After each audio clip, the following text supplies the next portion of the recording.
So hello guys, in this video I will show you how to start Zoom webinars on Zoom. So for that, first of all, you guys will need to open any web browser on your computer and then search for zoom.us. After getting on their website, the first thing you guys will need to do is log into your account on this top right section, and then you guys can be able to see this my account option right here. Now just select it and you guys will get on the profile page. After that, you guys can see there are a bunch of options. Now just select this webinars option right here. And now as you can see, I have not my pro account, so I cannot access Zoom webinar and I am not able to start my Zoom webinars.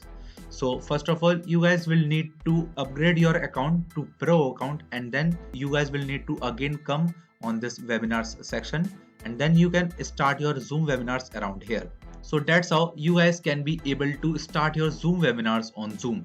So that's it for the video guys. If you find this video helpful, then make sure to share it with your friends and also subscribe to our channel for more such videos. And thanks for watching.